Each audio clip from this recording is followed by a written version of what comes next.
Hey, what's going on, guys? Today we're taking a look at another high-grade Build Divers R release. This is the Eldora Brute. Basically what this is just a version of the Death Army kit, which we saw not too long ago. This is the kind of quadruped version, but it's modified here, obviously much more spiky, much more silvery, kind of in its color, silver gray, I guess, in its coloring, compared to the tan brown color scheme of the original Death Army. Now, though this is not part of the original G Gundam Death Army, we can see an army behind it there of similar designs, but the ones behind it, though, are a little bit different in their design, so I wonder if we'll maybe be getting a kit of any of those at some point in time. Maybe P Bandai or something is a likely guess. But anyway, it does look like a pretty interesting take on the design. It's got this big, cool, giant axe sort of weapon here, and I like the color scheme on it. The gray looks pretty nice on the design, so let's get into it. As always, guys, a big thank you to USA Gundam Store for their support. If you want to check out this kit or anything else on the site, you can check out the link to the USA Gundam Store down below in the video description, as well as the coupon code there, ZakuAurelius10, to save 10% off everything there. So yeah, just aside from the army in the background, just it's a cool pose, cool box art there. I like it. Just shows the mobile suit pretty predominantly there, and I think it does a really good job of making a just kind of grunt looking design, make it look pretty big, strong, tough, powerful with this kind of upward angle looking up at the mobile suit there, looking down at us, and so it's pretty cool box art there. This is number 11 in the line, as we can see here. Let's go around to the bottom of the box.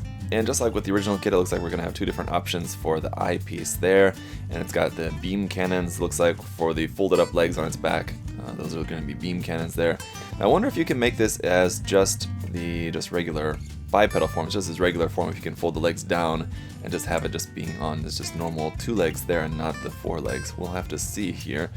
It has the tetradent, so instead of a trident, it's a tetradent. Okay, there you go, that makes sense, I guess. And then over here it's just talking about how you can customize this with different weapons, different option parts. This would be the Mars 4 weapons used there with that. Going around onto the top of the box, and we just have a look at the front and back of the kit, just when it's all painted up. Looks very nice. Some information there about the mobile suit and the story. The list price for this kit was 2,200 yen, which is a little bit high, I think, for a kind of grunt design, but it should have a pretty good amount of plastic in here, with it having ultimately 6 legs, the 2 folded up on its back, and the 4 legs that it actually walks on. So it's got 6 legs worth of plastic, and it looks like we've got a good amount of stuff in here. As you can see, the box is also a pretty good size box for an HD. It's a little bit larger than usual. So, under all the runners, we've got our manual here.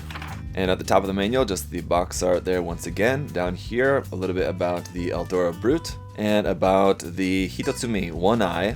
So if you guys want to check out that information there, it's all in Japanese and English, so you can read up on that if you want. And then down here about the Freddy's mission. There you go, down at the bottom. On the back side, obviously, for the customized plan, this is based off of the Death Army kit there, and then once again, just about the tetradent, and then over here about the beam cannons as well. Once again, about the customization of this with different weapons, and then the color guide is there at the bottom as well in Japanese and in English. Inside, we've got our parts list here with quite a few parts X'd off from the first and second runners there, and then one from the B2 runner there as well.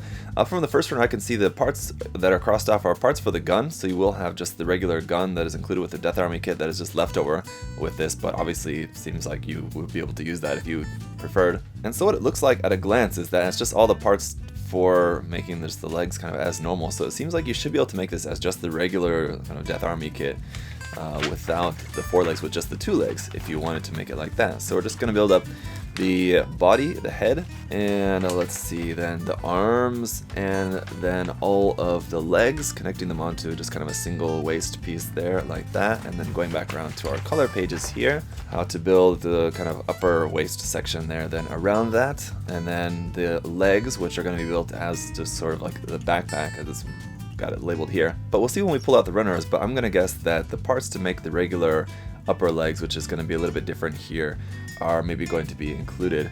But we'll see. Then there is just how to make the weapon there like that, and that is pretty much it. So let's check out the runners. Alright, so here's the foil sticker sheet for the kit. It's a little bit more than the original Death Army kit, as it's got the 2 there for the mono eye, and then it's got a couple more there for the beam cannons on the backpack, and then the little purple ones that are going to go for like little camera sensors, I guess, sort of little effect parts around on the kit. Polycaps, we've got simply PC7 here, our only simple polycap runner there, just some polycap ball joints for this. Runner A here in 3 different colors, once again just from the original Death Army kit. We've got a couple of black parts over there on the side, and then a couple of kind of really dark navy parts at the top and bottom, and then most of that is just going to be sort of a really dark gray color for internal parts, hand parts, weapons parts that are not going to be used. and stuff like that. Runner B1 here is again just still parts from the original Death Army, and it's just in this sort of light purplish gray color for this. We do also have runner B2, which is a copy of this half of the runner over here. Now there's no C runner, but here on runner D1 this is some new parts, including a new part there for the top of the head down at the bottom, and the label on this runner is labeled HG144 scale Death Beast, so it's kind of interesting, that name for it. And then we do have runner D2 as well, which is a copy of all the runner except for the part for the head. Runner E1 here is in that really dark navy, like we saw a couple parts on the A runner, and this is just obviously going to be all new parts for this kit as well. We do also have runner E2, which is a copy of this section over here. Now these runners are labeled Eldora Brute, so it's just only that D runner that's labeled as Death Beast, so maybe we will get a full-on Death Beast kit. I didn't know that's the name for it. The quadruped version of the Death Army, maybe they're just going to call that the Death Beast. I didn't know that was the official name, but maybe that is what that runner is going to be used for, making a regular 4-leg version of the Death Army. And then runner F1 here is once again in just a kind of dark gray color, and then we do also have runner F2, which is a copy of this section of the runner over here. But this runner is interesting once again, because as you can see, it's basically broken up into 3 sections. This section over here, this section down here, and this section up here. This section up here is parts that are specific for this kit, because they're for this weapon, so that part could be omitted, and these parts here can be used for just the regular Death Beast, so that's why this runner is also labeled as simply HG144 scale Death Beast. So these would be the joint parts and stuff for the legs, and then the part for going underneath the torso for connecting the legs, the 4 legs onto the main body. So you can see how they're setting up where they've got the parts at least to make just the regular version of the 4-legged Death Army. So as you can see, we do have a good amount of parts in there and some questions. So is that Death Beast, the 4-legged version of the Death Army, going to be a P-Bandai kit later on down the line? And what about here in the background, once again, that sort of a little bit more greenish colored 2-legged version of the Eldora Brute back there? Is that going to be coming out as maybe a P-Bandai kit possibly in the future? I don't know, we'll just have to wait and see. But let me know what you guys think about the kit and about those possible variations down there in the comments below. If you have questions, of course, you can feel free to leave those there as well. As always, guys, thank you so much for watching. If you want to watch the live stream build of this, just make sure to stay tuned for updates on when that's going to be, and then after that we'll have the review coming out for you as soon as possible. Hope you guys all have a great day. I'll see you next time. Bye bye.